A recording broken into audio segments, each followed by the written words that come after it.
Hello students and welcome to the history class of Standard 7. Today we are going to start a new lesson named Preamble to the Constitution, Module 1, presented by Sara Pereira.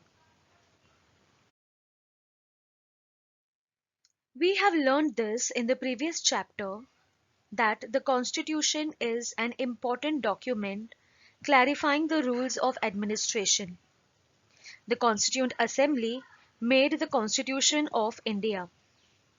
Our representatives have to carry out the administration as per the law laid down by the Constitution. Let us understand what is a preamble. Our Constitution is the fundamental and the highest law of the land. There are definite aims or purposes in making any law. Basic provisions in the law are made after clarifying these objectives. A systematic arrangement of all the aims and objectives of a law is the preface to the law. The preface to the Indian Constitution is called the preamble. The preamble sets out the objectives of our Constitution. We all are Indian citizens. The preamble tells us what we all have to achieve as a people. The values, thoughts, and ideas in it are noble. The entire Constitution lays down the provisions through which these goals are to be realized. Let us read the preamble. Preamble.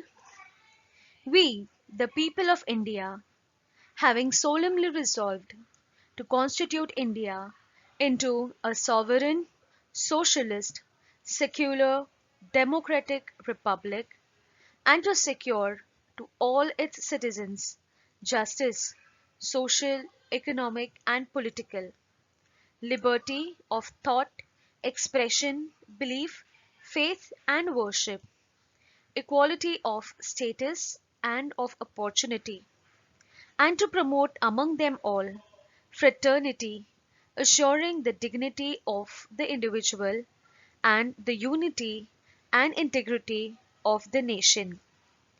In our Constituent Assembly, this 26th day of November 1949, do hereby adopt, enact, and give to ourselves this Constitution.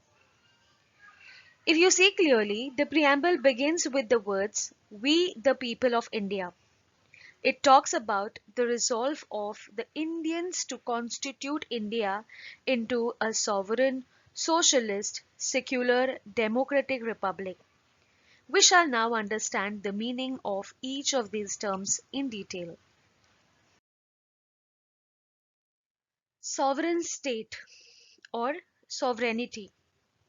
A state with a defined territory that administers its own government and is not subject to or dependent on another power is known as a sovereign state. Let me explain it to you in detail. We know that India was ruled by Britain for a long period, that is, for 150 years. The British rule ended in India on 15th August 1947, and we know how terribly they ruled our country. The people were forced to work for them. Okay, the people were not allowed to take decisions on of their choice. Everything was under the British control. And this rule ended on 15th August 1947, and our country became completely independent. India became sovereign. Okay, when we say India became independent, okay, we know that it became sovereign, that is, it became more independent to take decisions of its own. We are now free to take decisions as we think fit in our own country. The word sovereign means that a state is not under the control of a foreign power. Okay, whatever decisions are taken in our country are taken by the ministers of our country. The prime minister is there, the president is there, and we have ministers on the state level, on national level. Okay, and everybody takes decision for our country for the betterment of the people. Okay, if we want to take decision, we don't go and ask America to help us out, or we don't go and ask Britain, England, okay, to help us take decision.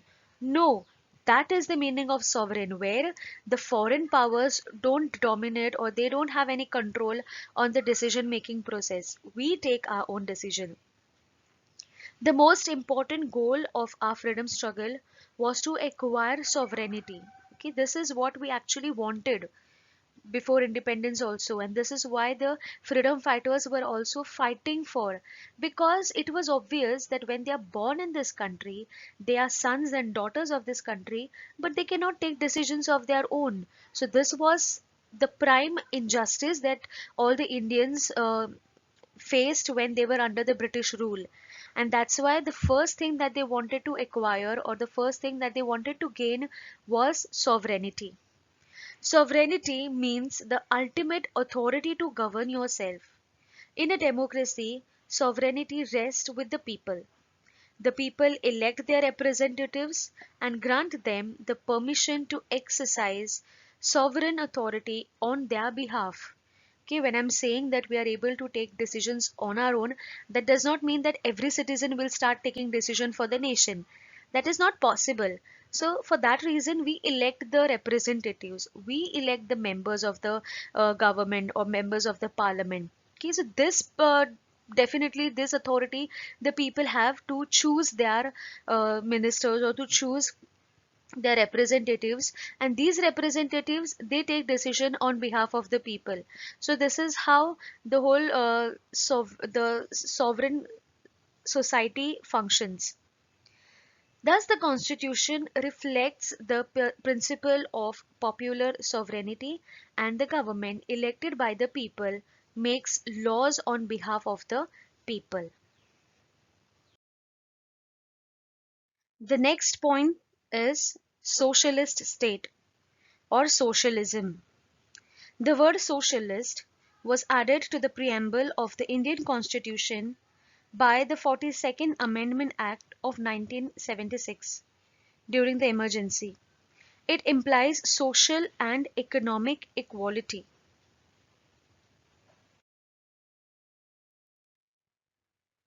A socialist state is such a state where the gap between the rich and the poor is minimum. Minimum in the sense there should be no gap at all. In our country we have a population which is more of the population is poor and the rich are very rich. So there is a gap, but when we are talking about the public goods or public services in that field or in that category, there is no gap. Okay, no none of the population, whether he is rich or poor, is treated unequally. Okay, all the government property or whatever national wealth we have, national resources we have, are all distributed equally. Okay, there is no discrimination between the rich and the poor. Okay, and the gap is very minimum. All have a right over the wealth of the country. When we talk about the wealth of the country, it is everything that we okay, we have trains, we have all the facilities that are provided by the government, education is there, and all the facilities that are provided by the government, whatever facilities regarding health. Okay, there are many policies regarding vaccination or many policies regarding different medical health help for the people. All this can be availed by both the rich and the poor. Nobody can say that if I am very poor or if I am not able to afford, then I should not be standing there, I cannot take part in the scheme that is provided by the government. No, because whatever wealth of the nation we have is shared equally by everybody, because everybody contributes towards the nation. And this is a socialist state. Okay, our country, okay, has this prime value of socialism, where we do not discriminate between rich and the poor, and everything is okay. When we see in a train, also in a local train, okay, it is the wealth of the nation, and we see people of different caste, culture, and different type, they all sit together, they all travel together, and this is a best example of socialism that we see there. Okay, where people, they walk together and they live together, they enjoy the parks that we have, or the theaters we have different public properties where the rich and the poor they enjoy at the same time. So this is where we observe socialism. Socialism, it is ensure that wealth is not concentrated in the hands of a few people. Okay, when we see some are rich, that is because they earn well, they have taken high education, and also maybe they are working on a private level. That is why. Otherwise, we cannot say that the wealth is concentrated or the wealth is given in the hands of only few people. Okay, that is not the case, because wealth of the nation is equally divided. It is provided for everybody and it is available for all. Okay, when we are giving ration to the people, okay, that is also a facility that is provided to all. Okay, it depends on the category of how much you are earning, but it is also a right of all the citizens. Okay, that is socialism.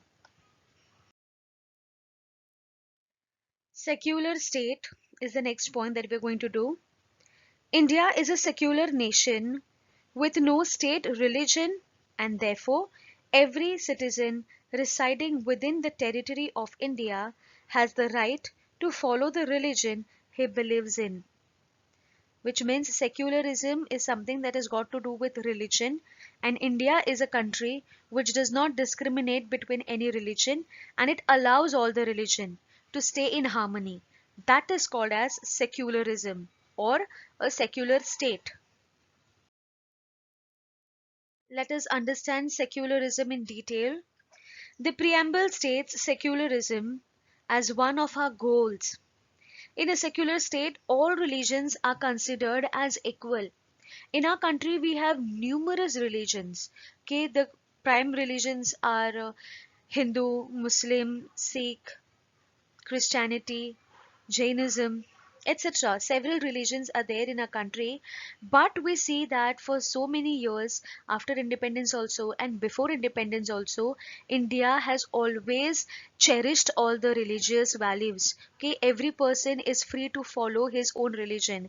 We have people living in the same colony, living in the same building, but they have different religion, and all of them they celebrate same festival. They all together they come to celebrate the different occasions of different religion, and this is a good example of secularism where we do not discriminate between any religion.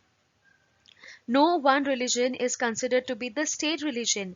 We never say that one particular state, for example Gujarat is a Hindu state, or for example Rajasthan is a Muslim state.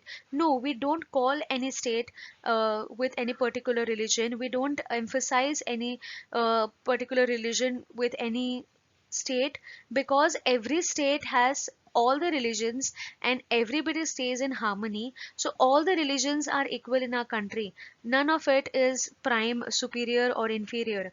Okay, that is how we have not adopted any national religion also, or any state religion. The citizens are free to follow their own religion.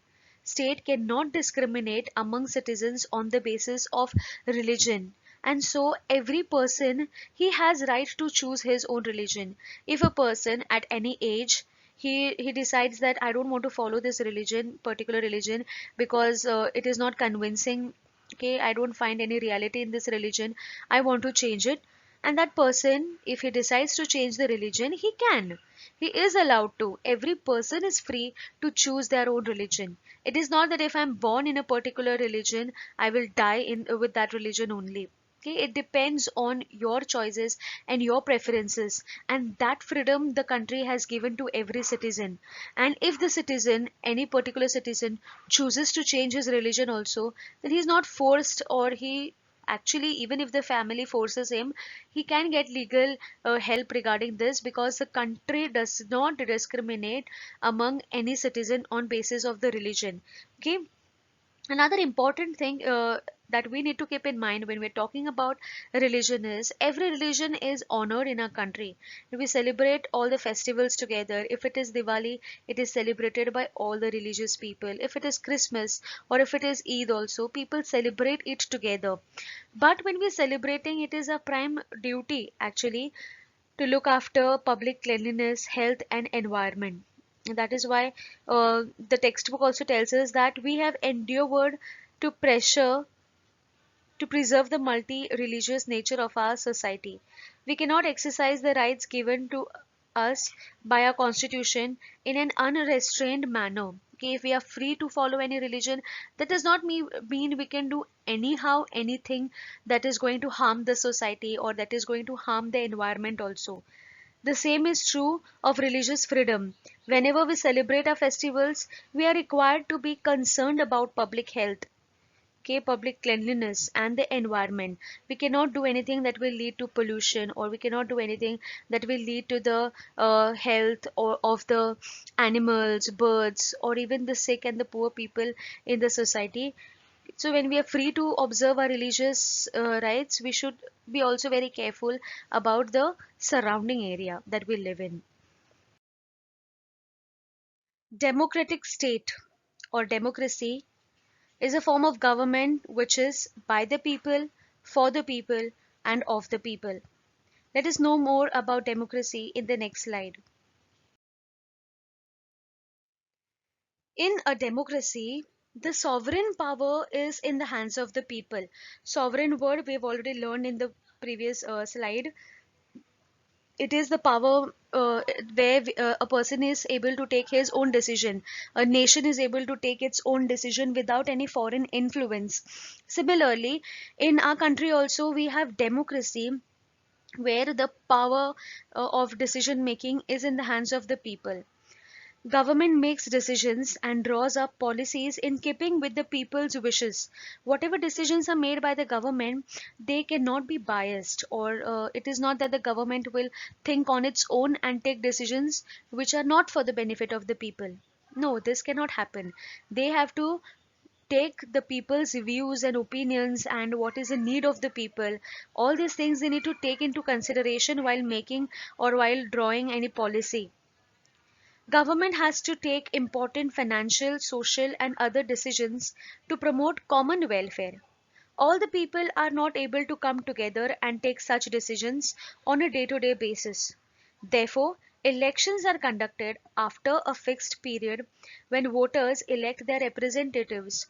We know that after every 5 years or 3 years, it depends on what elections we are conducting. Okay, elections are conducted, and a person who is above 18 years of age, okay, whether he is a boy or a girl, okay, they are uh, given this right to think wisely, to take their own decision without anybody's influence, and they are given this authority to elect the representative of the society.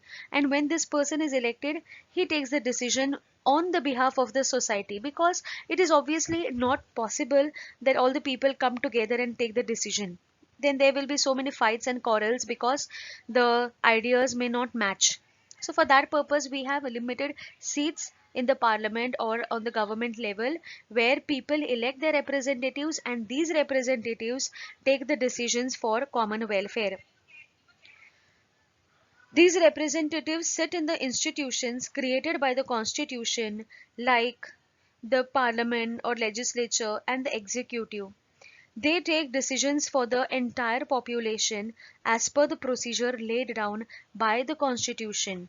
We have pillars of democracy. There is parliament, there is legislative, there is judiciary, there is executive, and for all this purpose, there are representatives which are elected by the people, and these they sit together and they take decision which will help the entire population. And the decision making process is also laid down in the constitution. Okay, so nothing is done by choice or whatever they want to do they will do. No, the government cannot do anything on its own, but it has to follow the rules and regulations which are there in the constitution. It has to look after the demands of the people, and taking all these things into consideration only, they can make any decision or any new policy that they want to make. The next point that we're going to do is republic. All public positions in a republic state are elected by the people.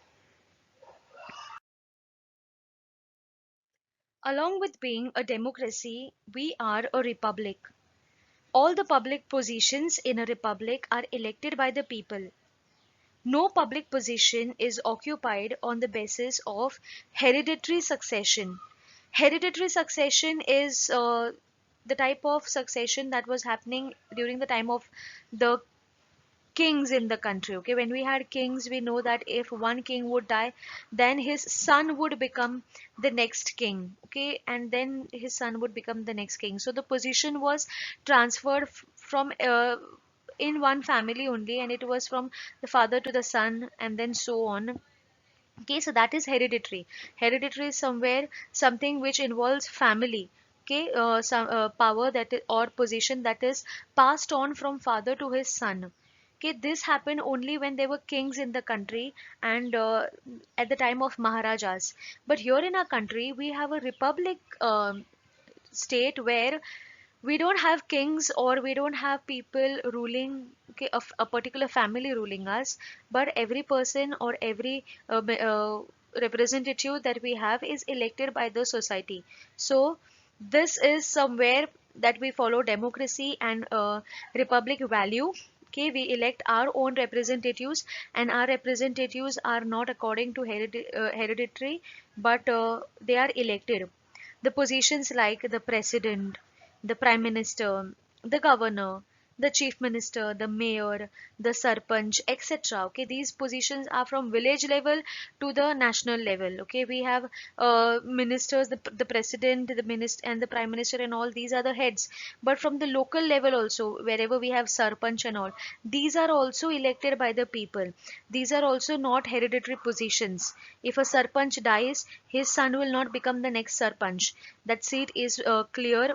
Where if a particular minister dies at any point, that seat becomes clear. Okay, then we elect another representative in his place. It is not that his son is there, so son will become the next minister or the son will become the next sarpanch. No, the son can also participate in the elections. He can stand for the elections, and then if the people elect him, then he can become the minister or the sarpanch. That is allowed.